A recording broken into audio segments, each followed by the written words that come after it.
Morning students, आज हम education for technological empowerment के बारे में पढ़ेंगे। तकनीकी सशक्तिकरण के लिए शिक्षा। अब इस टॉपिक पर आने से पहले मैं आपको एजुकेशन का मीनिंग बताना चाहता हूँ कि एजुकेशन का मीनिंग क्या है। अब जो एजुकेशन है ये कई शब्दों से निकला है, कई दृष्टिकोण है इसके बारे में, जैसे एजुकेयर, एजुकेयर। अब जो एजुकेयर है, एजुकेयर शब्द लतीनी भाषा के शब्द एजुकेयर से निकला है, मतलब एजुकेशन है लतीनी भाषा के शब्द एजुकेयर से निकला है, जिसका अर्थ है पालन पोषण करना। अब एजुकेशन शब्द एजुसियर, अब हम दूसरा शब्द लेते हैं एजुसियर। अब जो एजुसियर,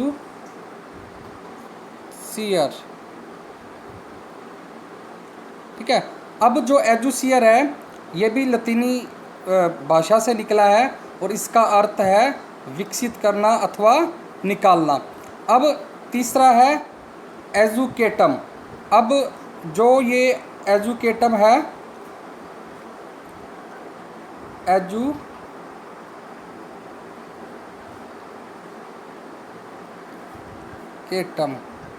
ठीक है, एजुकेटम शब्द जिसका क्या अर्थ है, ये भी लतीनी भाषा का शब्द है, पढ़ाने या सिखाने की क्रिया।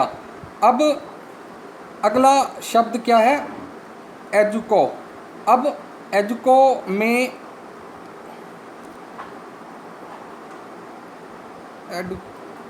एडुको में अब जो ई है इसका मतलब क्या है, अंदर से, तथा डूको का क्या अर्थ है, आगे बढ़ाना। तो इडिको का मतलब क्या है, अंदर से आगे बढ़ाना, मतलब अंतर्निहित शक्तियों का विकास। अब इस प्रकार जो शिक्षा है उसका क्या अर्थ निकलता है, भीतरी या अंतर्निहित शक्तियों को बाहर की ओर विकसित करना, अर्थात जन्मजात शक्तियों का सर्वांगीण विकास करना। और जो ये एजुकेशन है ये एक लाइफ लॉन्ग प्रोसेस है। अब लॉज का क्या विचार है एजुकेशन के बारे में, वो क्या कहते हैं कि सारे अनुभव को शिक्षात्मक कहा जाता है। मच्छर के काटने, तरबूज का मजा चखने, एक छोटी नौका में बाढ़ में फंसने, इस प्रकार के अनुभव का शिक्षात्मक प्रभाव पड़ता है। एक बच्चा अपने माता पिता को शिक्षित करता है, एक शिष्य अपने अध्यापक को शिक्षित करता है। हम जो कुछ कहते, सोचते या करते हैं उसी प्रकार की शिक्षा देते हैं, ठीक है। सजीव अथवा निर्जीव व्यक्ति भी हमें शिक्षा देते हैं, ठीक है। ये था शिक्षा का मीनिंग। अब हम अगला शब्द है टेक्नोलॉजी, तकनीकी। अब जो टेक्नोलॉजी शब्द है ये ग्रीक शब्द टेक्नी, ये ग्रीक शब्द टेक्नी और लोगस से बना है। अब जो टेक्नी है और लोगस, टेक्नी का क्या अर्थ है, आर्ट एंड क्राफ्ट। टेक्नी का क्या अर्थ है, आर्ट एंड क्राफ्ट, कला और शिल्प। और लोगस का क्या अर्थ है, लोगस। अब जो लोगस है जिसका अर्थ है वर्ड एंड स्पीच, शब्द और भाषण या व्याख्यान। अब शब्द का मीनिंग यहाँ पर क्या है, the utterance by which inward thought is expressed, मतलब ऐसा कथन जिससे हम अपनी अंदर की सोच व्यक्त करते हैं। अब जो टेक्नोलॉजी है वो संस्थानों का प्रयोग करती है, मतलब रिसोर्सिस का प्रयोग करती है, और इसका जो इतिहास है वो रिसोर्सिस से ही जुड़ा हुआ है। मतलब इसका इतिहास देखेंगे हम, प्राकृतिक रिसोर्सिस से जुड़ा हुआ है। और हम जानते हैं कि जब आदि मानव ने अपनी आवश्यकताओं को पूरा करने के लिए किस प्रकार उस समय की तकनीकी का उपयोग किया था।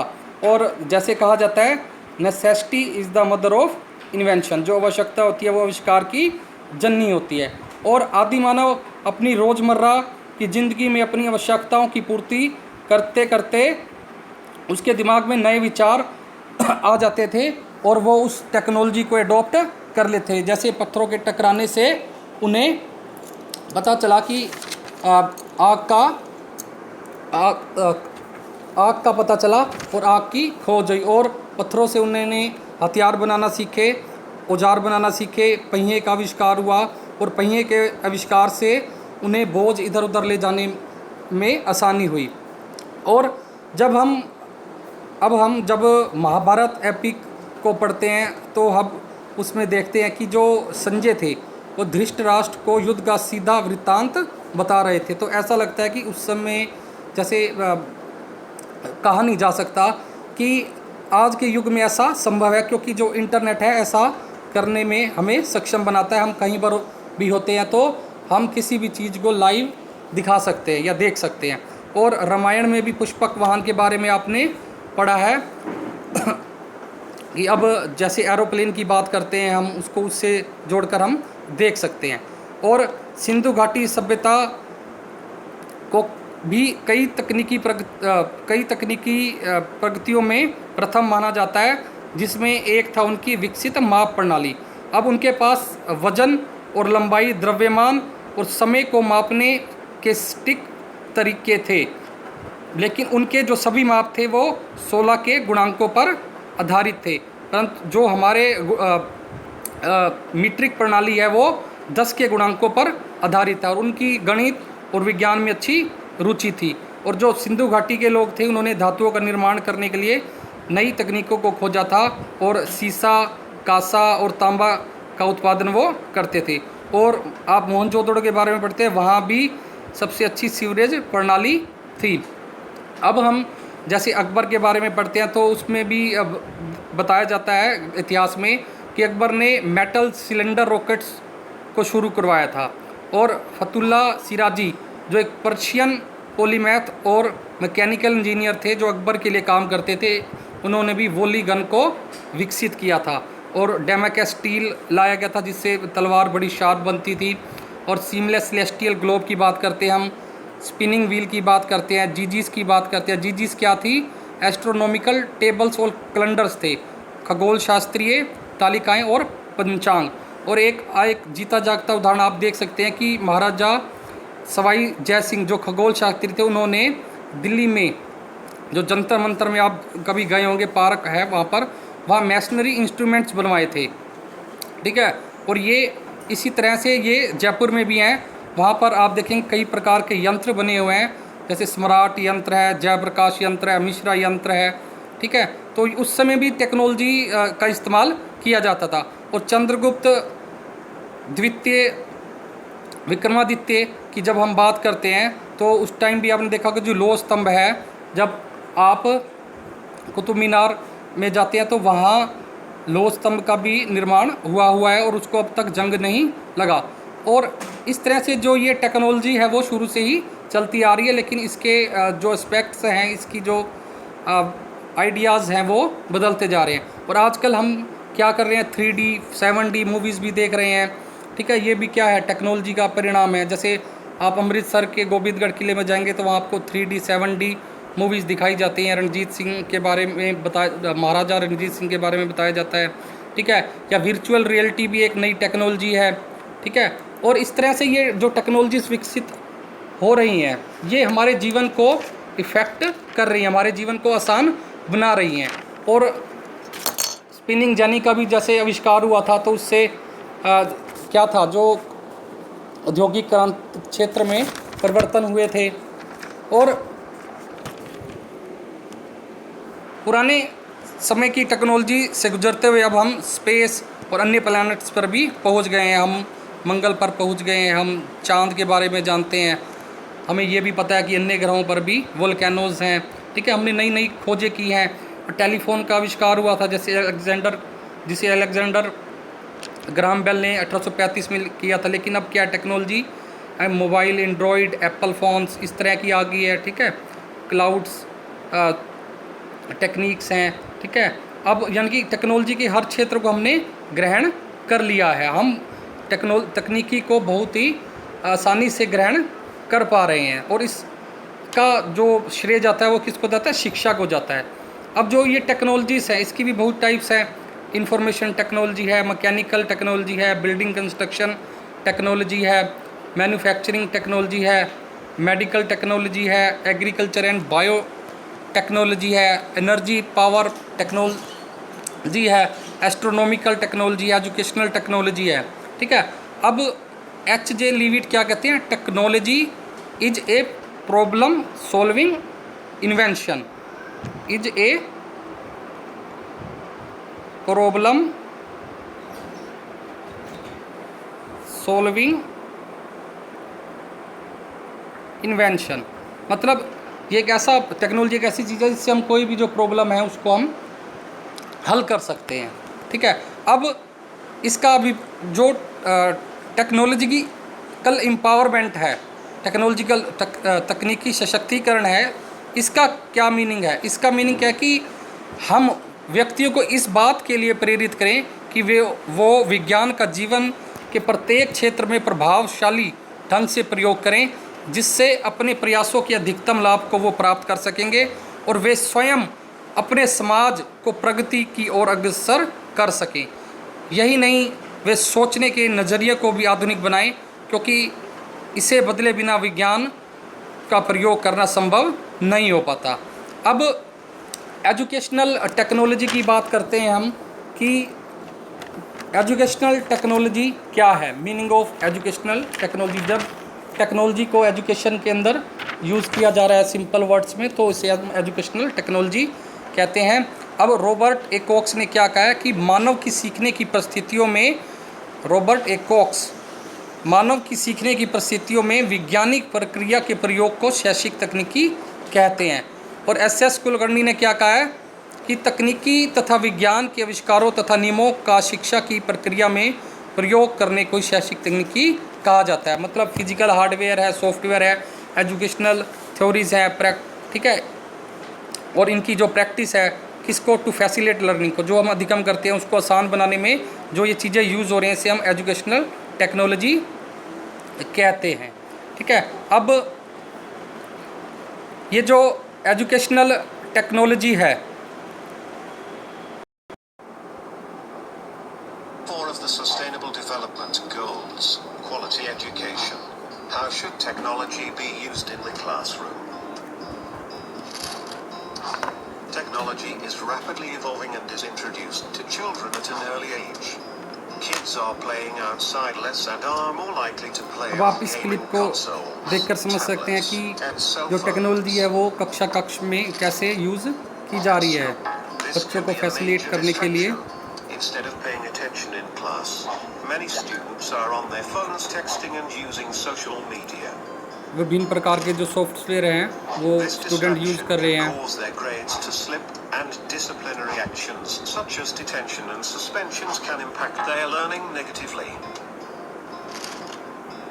Even though many see technology as a distraction, educators can benefit from integrating these advancements into their curriculum. Interactive, educational assignments that require students to use apps on mobile devices can keep students engaged with their studies by delivering knowledge through a medium they are comfortable with. Introducing students to technology in the classroom using computers and smartboards resonates with them more than white and notebooks do. Familiarizing students with this technology will also help prepare them for jobs where they will need to know more practical skills related to technology, such as social media and coding. Using technology hand in hand with education, we can prepare our students for brighter futures.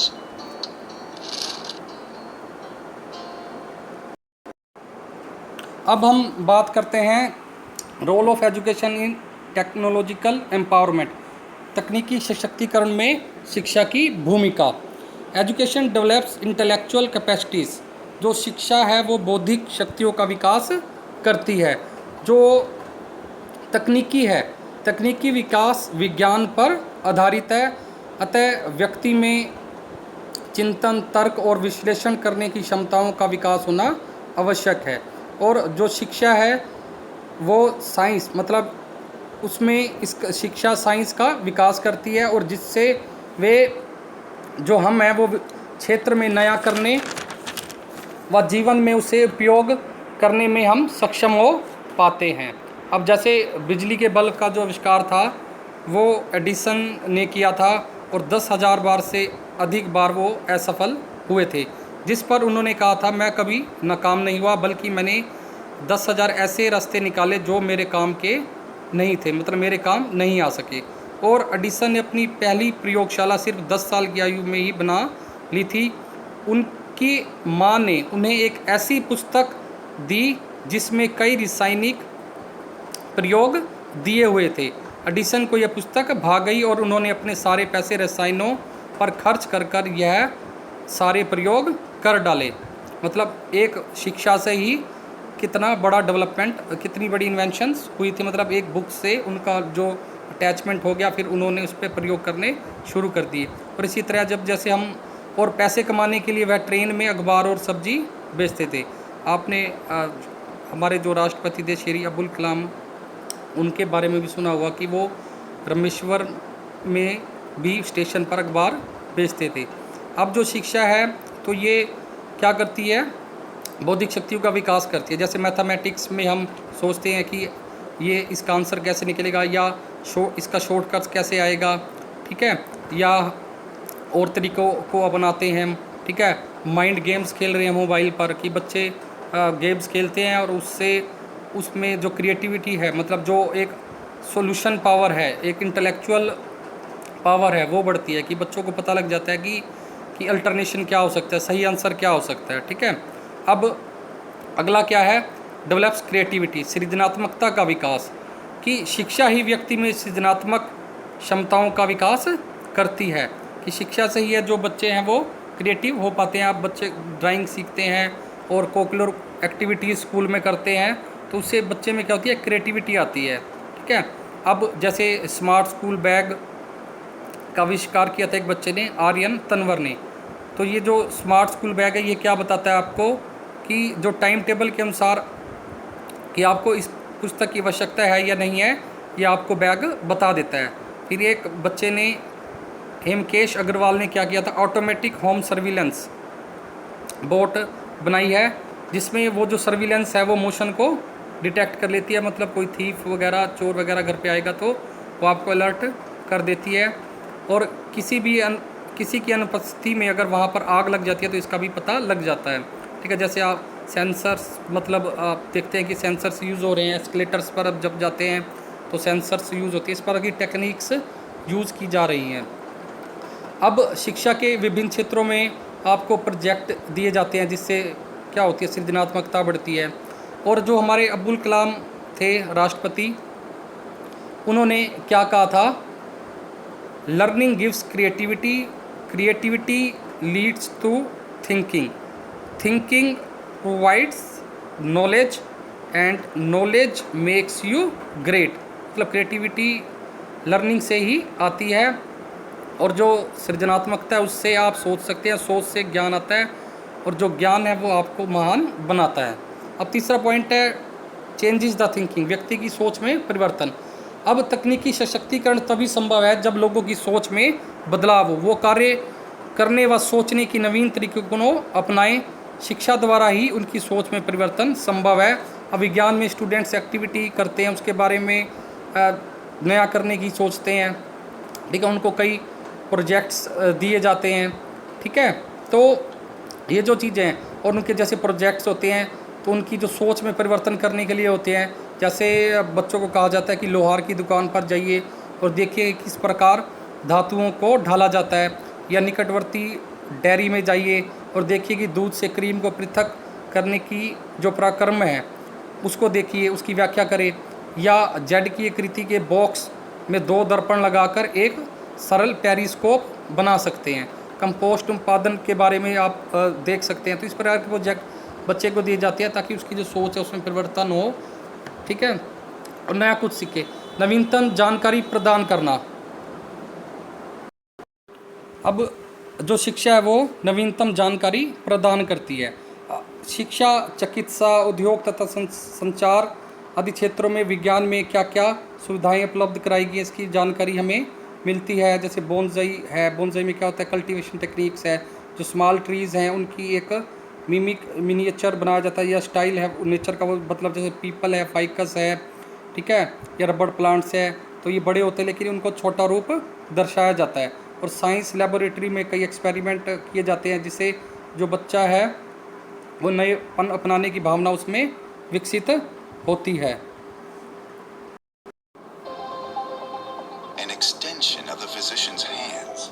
Robotic surgery की बात की जा रही है कि देखो जो नवीन तकनीकियां हैं वो कैसी कैसी आ चुकी हैं।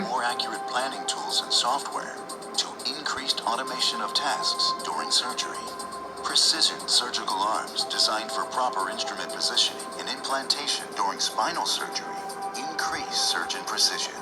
Automating the bronchoscopy process avoids incisions with the insertion of flexible tubes through the body's natural openings. Using a controller-like interface, this advancement increases accuracy and safety while decreasing invasiveness and cost. Robotization is also reaching endovascular procedures like percutaneous coronary intervention, PCI, and peripheral vascular intervention. अगला point है नवीन तकनीकी के प्रयोग के लिए प्रोत्साहित करती है। मतलब जो व्यक्ति है वो नएपन से डरे नहीं, विकास के लिए परिवर्तन आवश्यक है, अतः वे जिस भी कार्य में जुड़े हुए हैं उसे करने के लिए नवीनतम तकनीकी का प्रयोग करें। और अब्दुल कलाम जी क्या कहते हैं, look at the sky, we are not alone, the whole universe is friendly to us and conspires only to give the best to those who dream and work. और उन्होंने कहा भी है ड्रीम ड्रीम ड्रीम, आपने सुना होगा। और अगला पॉइंट क्या है, एनकरेज रिसर्च, जो शिक्षा है वो शोध को बढ़ावा देती है। और ये तकनीकी सशक्तिकरण तभी संभव हो पाता है जब शिक्षा, चिकित्सा, कृषि, उद्योग तथा संचार आदि सभी क्षेत्रों में नवीन अनुसंधान हो। शिक्षा शोध को बढ़ावा देकर तकनीकी सशक्तिकरण का मार्ग प्रशस्त करती है। जैसे विद्यार्थी हम रिसर्च पेपर डेवलप्स करते हैं, न्यू न्यू इन्वेंशंस करते हैं, डेजर्टेशंस करते हैं, बनाते हैं, उसमें कुछ नया निकाल कर आते हैं, ठीक है, उसमें और डेजर्टेशन बनाते समय वो टेक्नोलॉजी का यूज़ करते हैं, डाटा को इंटरप्रेट करने के लिए कंप्यूटर की हेल्प करते हैं, ठीक है। तो जो शिक्षा है वो शोध को बढ़ावा देती है और शोध ही न्यू टेक्निक्स, न्यू टेक्नोलॉजी को अडॉप्ट करते हैं। फिर जो अगला, शिक्षा कुशल जनशक्ति का निर्माण करती है। मतलब शिक्षा से ही स्किल्ड जो मैन है वो उसका निर्माण होता है और स्किल्ड मैन पावर बढ़ती है जो अपने क्षेत्र में आधुनिकतम तकनीकी का प्रयोग करने में सक्षम हो पाते हैं और इससे तकनीकी सशक्तिकरण में मदद मिलती है। और आज भारत विभिन्न क्षेत्रों में तेज़ी से आगे बढ़ रहा है। गृहिणी से लेकर चिकित्सा, उद्योग, कृषि आदि सभी क्षेत्रों में जुड़े लोग नवीन तकनीकों को अपना रहे हैं। जैसे हम माइक्रोवेव्स का यूज़ करते हैं सब्जी बनाने के लिए, ड्रोन्स का इस्तेमाल हो रहा है कृषि के क्षेत्र में निरीक्षण करने के लिए, ठीक है, इंफ्रारेड थर्मो यूज़ हो रहे हैं मेडिकल्स में और बहुत सारी चीज़ें हैं। तो तकनीकी सशक्तिकरण से ही आर्थिक विकास हो रहा है और चिकित्सा के क्षेत्र में असाध्य बीमारियों का इलाज संभव हो पाया है, औद्योगिकरण को बढ़ावा मिला है, संचार व परिवहन जो सुविधाएं हैं बेहतर हुई हैं, ठीक है, मेट्रो जैसे आप जाते हैं, रोज़ आते हैं, ठीक है, और यह सब हमारे सशक्तिकरण का परिचायक है। और इसमें शिक्षा की भूमिका सबसे अधिक है और आज़ादी के बाद इंजीनियरिंग, कृषि, उद्योग, चिकित्सा आदि क्षेत्रों में शिक्षा संस्थाओं की संख्या व गुणवत्ता में वृद्धि हुई है। उच्च वैज्ञानिक एवं तकनीकी संस्थानों ने ऐसी सक्षम जनशक्ति प्रदान की है कि हम निरंतर तकनीकी सशक्तिकरण की दिशा में आगे बढ़ते रहें। और जो हमारी एजुकेशन पॉलिसीज़ आई हैं उसमें भी टेक्निकल एम्पावरमेंट के ऊपर फोकस किया गया है। जैसे राष्ट्रीय शिक्षा नीति 1986 में कहा गया था कि कंप्यूटर साक्षरता के कार्यक्रम विद्यालय आयु से ही शुरू किए जाएंगे। मतलब विद्यालय बच्चे जब होते हैं विद्यालय के अंदर तब से कंप्यूटर प्रोग्राम्स को शुरू किया जाना चाहिए। तकनीकी शिक्षा और उद्योगों में नेटवर्क सिस्टम स्थापित करवाया जाए। फिर आचार्य राममूर्ति आयोग आया था 1990 में उन्होंने भी क्या विद्यालय विज्ञान पर अत्यधिक बल दिया जाए। तकनीकी शिक्षा के पाठ्यक्रमों में प्रैक्टिकल्स वर्क की अधिकता होनी चाहिए। कंप्यूटर के प्रयोग पर बल दिया जाना चाहिए और लाइब्रेरीज में टेक्निकल एजुकेशन से संबंधित जो बुक्स हैं उनकी उचित व्यवस्था होनी चाहिए। तो ये आज मैंने आपको पार्ट फर्स्ट में बताया है और इसके बाद हम इसका दूसरा पार्ट पढ़ेंगे, तभी ये जो टॉपिक है वो कंप्लीट होगा। और मैं आशा करता हूँ कि आपको इसके बारे में पता चला होगा कि टेक्नोलॉजिकल एम्पावरमेंट क्या है, ठीक है, और शिक्षा से ये कैसे बढ़ रही है। धन्यवाद।